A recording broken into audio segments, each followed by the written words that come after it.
ఇంకెన్నాళ్ళు రెంటింట్లో ఉంటాం? సొంత ఇంటి కలను నెరవేర్చుకుందాం. Suman TV biggest property expo October 18th, 19th HSCC Novotel Hyderabad. ఇప్పుడే ఫ్రీ ఎంట్రీ కోసం కాల్ చేయండి.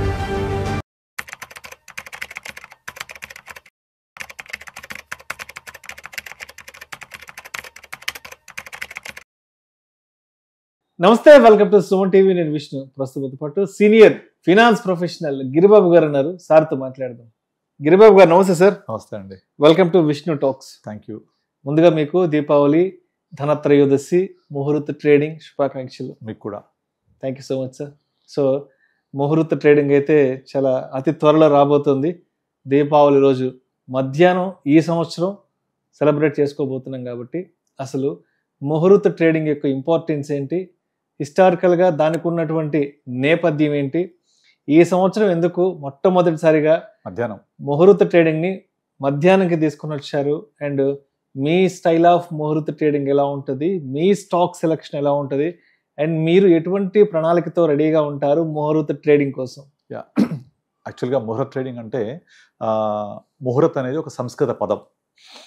ఆ సంస్కృత పదం నుంచి వచ్చింది ముహూర్త ట్రేడింగ్.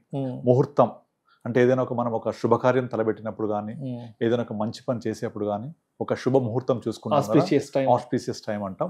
ఆ ముహూర్తంకి నుంచి వచ్చిన పదమే ముహూర్త్. ఆ రోజు ట్రేడింగ్ చేస్తాం కాబట్టి ముహూర్త ట్రేడింగ్ అంటే ముహూర్తం పెట్టుకుంటాం ఈ రాబోయే నెక్స్ట్ ఇయర్ కోసం అని. నార్మల్గా మీకు ఫైనాన్షియల్ ఇయర్ తెలుసు, క్యాలెండర్ ఇయర్ తెలుసు. కొన్ని కంట్రీస్ క్యాలెండర్ ఇయర్ ప్రకారంగా అకౌంటింగ్ చేసుకుంటాయి. మనము April to March accounting year అనుకుంటాం. సో ఏవైతే లాభ నష్టాలు ఉన్నాయో April 1st books of accounts open చేసుకుంటాం, మార్చ్ 31 క్లోజ్ చేస్తాం. అలాగే గుజరాతీలు వాళ్ళ యొక్క బిజినెస్ అంతా కూడా ముహూర్త ట్రేడ్ టు ముహూర్త ట్రేడ్ చూసుకుంటారు. గుజరాత్, రాజస్థాన్, మార్వాడీస్ పర్టికులర్గా. సో వాళ్ళకు వెసులుబాటు కల్పించడం కోసం, ఇండియన్ ట్రెడిషన్ని ప్రతిబింబించడం కోసం, ఇది స్టాక్ మార్కెట్ పుట్టినప్పటి నుంచి ముహూర్త ట్రేడర్ని స్పెషల్గా ఒక ప్రత్యేకమైన టైం తీసుకొని సాయంత్రం ఉంటుంది. జనరల్గా 6:50 to 7:50 ఒక గంట ఉంటుంది. ఇప్పటి వరకు కూడా ఎక్సెప్ట్ 2025 ఇప్పటి వరకు కూడా ఎప్పుడు సాయంత్రమే జరిగేది. కానీ మొట్టమొదటిసారిగా మధ్యాహ్నం ఈ అక్టోబర్ 21st మధ్యాహ్నం ట్రేడింగ్ జరుగుతుంది. అది ఒక 1 hour 1:15 కల్లా స్టార్ట్ అవుతుంది. సేమ్ దీంట్లో కూడా సేమ్ మనకు నార్మల్గా ఓపెనింగ్ సెషన్ ఎలా ఉంటుంది, తర్వాత pre open session, closing session same అలాగే కంటిన్యూ అవుతాయి. దీనికి సెటిల్మెంట్ నెంబర్ ఉండదు కాబట్టి దీంట్లో ఏదైతే కొనుక్కుంటామో అమ్ముకుంటామో అవన్నీ నెక్స్ట్ డే సెటిల్మెంట్లో యాడ్ అయిపోతాయి. అండ్ ముఖ్యంగా దీని పేరు సంవత్ 2082 హిందూ నామం ప్రకారం సంవత్ 2082. చాలామంది వాళ్ళ బుక్స్ ఆఫ్ అకౌంట్స్లో వాళ్ళ ప్రాఫిటబిలిటీలో వాళ్ళు ఏం చేసుకుంటారంటే నేను పోయిన సంవత్సరం ఏం షేర్స్ కొన్నాను, నా బ్యాలెన్స్ షీట్ ఎంత ఉంది, ఈ రోజు వాల్యూ ఎంత ఉంది, ఆ డిఫరెన్స్ చూసుకుంటారనమాట. ఆ డిఫరెన్స్ చూసుకోవడానికి అన్నిటికీ ఈ ముహూర్త ట్రేడింగ్ చాలా ఉపయోగపడుతుంది. వాళ్ళ బుక్స్ ఆఫ్ అకౌంట్స్ అన్ని మార్చేసుకుంటారు. సో అలా అదేవిధంగా అదే రోజు మనకు ధన్తెరస్ వస్తుంది. ధన్తెరస్ అంటే అది కూడా ఒక మంచి ఆస్పీషియస్ డే. సో గోల్డ్ కొనుక్కోవడానికి కానీ ఈసారి గోల్డ్ అందరినీ భయపెడుతోంది. ప్రతిసారి గోల్డ్ సిల్వర్ మాట ఎత్తాలంటే భయం వేస్తుంది. సో ఒక డేటా ప్రకారం లాస్ట్ 10 years ఎవ్రీ ధన్తెరస్ రోజు గోల్డ్ కొనుక్కుంటూ వస్తే దాని average CAGR is more than 15% ఉంది ఫస్ట్ టైం, అంటే ఇంత పెరగడం వల్ల. సో అలా గోల్డ్ కొనుక్కోవడం, ముహూర్త ట్రేడింగ్లో ఆ టైంలో ఒక ట్రేడింగ్ చేయడం. ట్రేడింగ్ అంటే ఏదైనా షేర్స్ కొనుక్కోవడం లేదా ఉన్న షేర్స్ ప్రాఫిట్ బుక్ చేసుకోవడం మంచిగా. జనరల్గా ఏంటంటే ఇలాంటి టైమ్స్లో మెజారిటీ ఆఫ్ టైమ్స్ మార్కెట్స్ పాజిటివ్గా క్లోజ్ అవ్వడానికి ప్రయత్నం చేస్తాయి. అలా నెగిటివ్ పోదంటే డెఫినెట్లీ పోవచ్చు కూడా, depending on the situation. But 99% అందరూ బయింగ్ చేస్తుంటారు కాబట్టి మార్కెట్ పాజిటివ్ సెంటిమెంట్లోనే క్లోజ్ అవుతుంది. సో పాజిటివ్ సెంటిమెంట్ క్లోజ్ అయితే మనకు కూడా ఒక పాజిటివ్ వైబ్స్ వస్తాయి. సో ఈసారి మధ్యాహ్నమే అయిపోయిన తర్వాత హ్యాపీగా ట్రేడింగ్ క్లోజ్ అయ్యాక ఈవినింగ్ దీపావళి పటాకాయలు కాల్చుకోవచ్చు.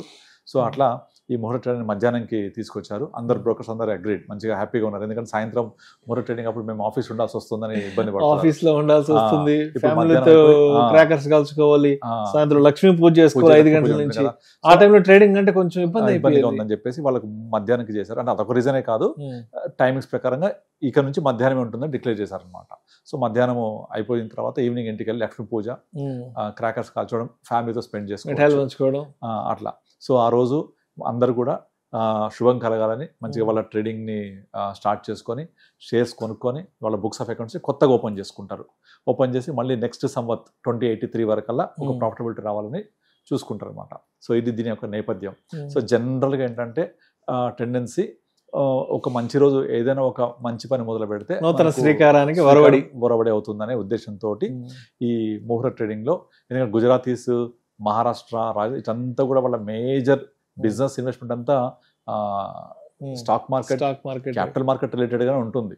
వాళ్ళు ప్రతి ఒక్కళ్ళు కూడా వాళ్ళ ఫ్యామిలీ ఎక్స్పాన్షన్ అప్పుడు ఒక కంపెనీ క్రియేట్ చేయడము, దాన్ని పబ్లిక్ ఇష్యూ తీసుకురావడం, మార్కెట్లో పార్టిసిపేట్ చేయడం, అంత బిజినెస్ నేపథ్యం ఎక్కువ ఉంటుంది. సో మన సంక్రాంతి, మన సౌత్ ఇండియాలో ఎంత ప్రాముఖ్యత, ఉగాది మనం కొత్తగా నూతన సంవత్సరం మనకు ఉగాది, అలాగే సంక్రాంతి కొత్త పంట చేతికి వస్తుంది, అలాగే వాళ్ళకు కొత్త ఏడాది లాగా కొత్త బిజినెస్ స్టార్ట్ చేస్తూ ఉంటారు. సో మనకు ట్రెడిషనల్ పరంగా, హిందూ సంప్రదాయం పరంగా this is a very very good time. So అందరు కూడా శుభం కలగాలని కోరుకుంటూ వాళ్ళందరి ట్రేడింగ్ పాజిటివ్ ఉండాలని, అలాగే మ్యూచువల్ ఫండ్స్ వాళ్ళు కూడా కొంటూ ఉంటారు. ఆ రోజు స్టాక్స్ కొని వాళ్ళ అకౌంట్స్ లో అప్డేట్ చేసుకుంటారు. సెటిల్మెంట్ నెంబర్ ఉంటుంది కాబట్టి నెక్స్ట్ డే అడ్జస్ట్మెంట్ అయిపోతుంది. సో ఈ ముహూర్త ట్రేడింగ్ నాడు అందరికి శుభం కలగాలని కోరుకుంటున్నాం. రైట్. సో అయితే మీరు ఎప్పటి నుంచి అసలు ముహూర్త ట్రేడింగ్ లో పార్టిసిపేట్ చేస్తున్నారు? అంటే మీ స్టైల్ ఆఫ్ ముహూర్త ట్రేడింగ్ ఎలా ఉంటుంది?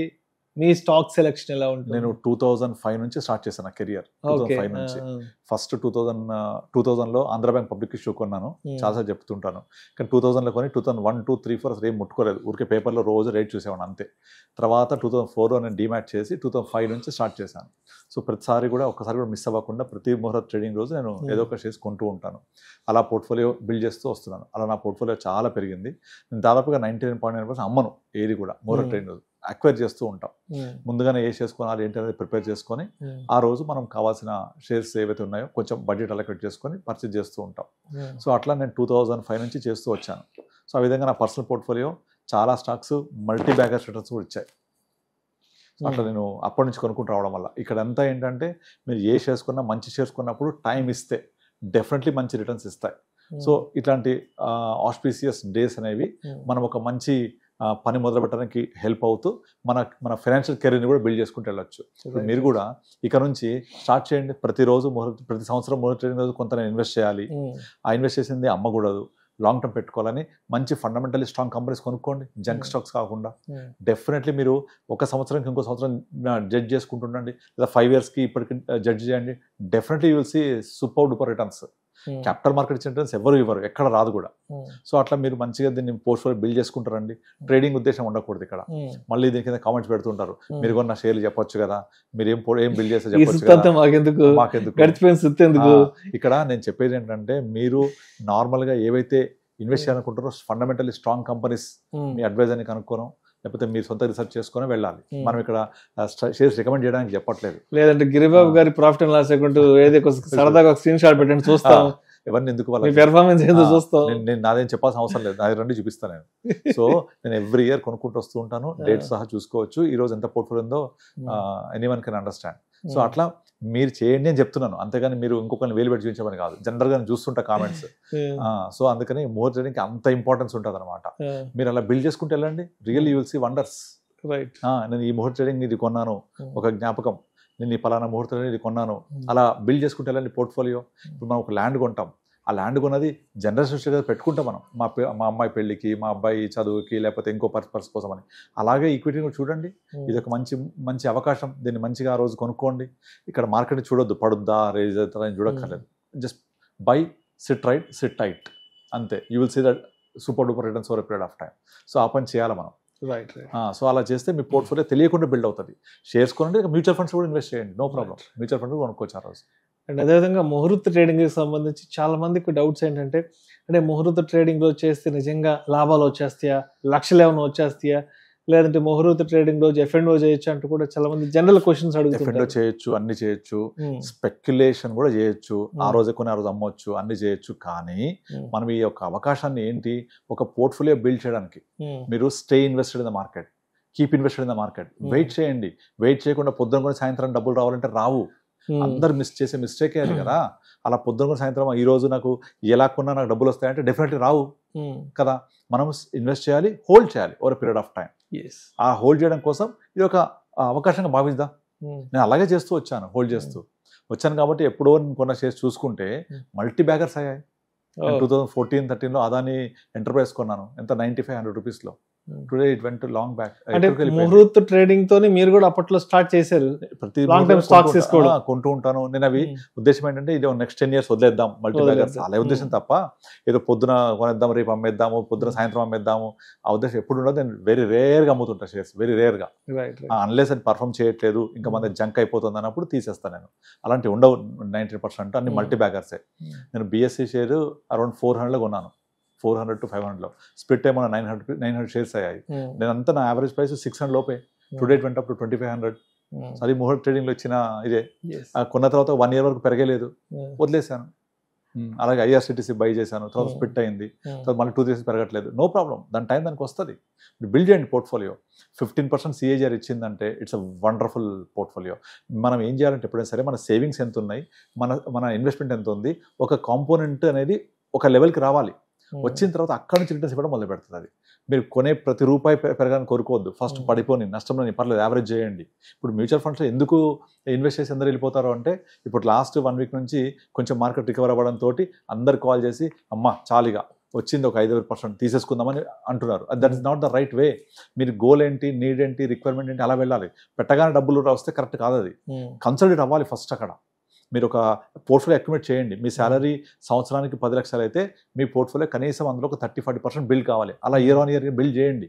మీ 10 years CTCకి సరిపడా ఒక పోర్ట్ఫోలియో రావాలి. అక్కడ అంత వెల్త్ క్రియేట్ అవ్వాలి. అవుతే మీరు మిరాకిల్స్ చూడొచ్చు, వండర్స్ చూడొచ్చు. అది ఆ ఓపిక ఉండి దాన్ని పోర్ట్ఫోలియో బిల్డ్ చేయడానికి ఇది ఒక మంచి సువర్ణ అవకాశం. అది మనకు ఒక ముహూర్తం. దాన్ని అలాగే తీసుకోవాలి. కానీ పెట్టగానే డబ్బులు రావాలి, స్పెక్యులేట్ చేస్తాను, రేపు పొద్దున పెరిగిపోవాలి, అలా ఎప్పుడు చూడద్దు. అలా చూస్తే మనము తప్పులో కాలేసినట్టే. సో ఇది ఒక వెల్త్ క్రియేషన్, ఇట్స్ ప్రయాణం, జర్నీ, అంత లాంగ్ టర్మ్ ప్రాసెస్. ఎగ్జాక్ట్లీ 5 ఏళ్ళలో జరగచ్చు, 10 ఏళ్ళలో జరగచ్చు, 15 years జరగచ్చు. ఇప్పుడు మీకు రాకేష్ జంజన్ వాళ్ళ పోర్ట్ఫోలియోలో కూడా జంక్ స్టాక్ చాలా ఉంటాయి. ఆయన దగ్గర DHFL పోర్ట్ఫోలియో చాలా ఉంది, అది జీరో అయిపోలే. సో ఆయన కూడా ఫెయిల్ అవ్వచ్చు, ఎవరైనా ఫెయిల్ అవ్వచ్చు. వారన్ బఫెట్ మన ఇది కోవిడ్ టైంలో లాక్డౌన్ అయినప్పుడు ఏవియేషన్ స్టాక్స్ పెరగవు, తర్వాత ఎంటర్టైన్మెంట్ స్టాక్స్ పెరగవు, అన్ని అమ్మేసి కూర్చున్నాడు. బట్ అన్ని పెరిగాయి సంబంధం లేకుండా. He's also failed. సో ప్రతి ఒక్కళ్ళు వాళ్ళ యొక్క స్ట్రాటజీ ప్రకారం వెళ్ళాలి. సో ఆ వెళ్ళినప్పుడు పోర్ట్ఫోలియో బిల్డ్ అయినప్పుడు మీకు over period of time definite డబ్బులు ఇస్తాయి. అది వెళ్తున్నప్పుడు కొన్ని జంక్ ఉంటాయి, కొన్ని పర్ఫామ్ చేయవు. ప్రక్షాళన చేయాలి, కలుపు మొక్కలు తీసేయాలి, పెరిగే ఒకటి ఉంచుకోవాలి. కానీ మనం రివర్స్ చేస్తాం, కొంచెం పెరగగానే తీసేస్తాం, పడిపోగానే వెయిట్ చేస్తూ ఉంటాం. అట్లా చేయొద్దు. ప్రక్షాళన చేసి ఎందుకు పెరగట్లేదు మనం స్టడీ చేసుకొని ఇది బాగాలేదు, వచ్చే అవకాశం లేదు, బిజినెస్ బాగాలేదు, లేదా డెట్ ఎక్కువ ఉంది, సంథింగ్ రీజన్స్ తీసేసేయాలి. పెరగడానికి స్కోప్ ఉన్నాయి, హోల్డ్ చేసుకోవాలి. దానికి ఈ ముహూర్త ట్రేడింగ్ అనేది మన యొక్క కెరియర్ బిల్డ్ చేసుకోవడానికి, ఫైనాన్షియల్ ఇండిపెండెన్స్ బిల్డ్ చేసుకోవడానికి ఒక మంచి అవకాశం. Right sir. Thank you sir, thank you so much Giribabu గారు. థ్యాంక్ యూ అండి. ముహూర్త ట్రేడింగ్కి సంబంధించిన ఇంపార్టెన్స్ గురించి, అదేవిధంగా ముహూర్త ట్రేడింగ్లో మీ స్టైల్ ఆఫ్ స్టాక్ సెలెక్షన్ ఎలా ఉంటుంది, అండ్ ఇప్పటివరకు మీరు ఇన్వెస్ట్ చేసిన వాటి రిటర్న్స్ ఎంతవరకు వచ్చాయి చాలా చక్కగా తెలియజేస్తే థ్యాంక్ యూ సో మచ్.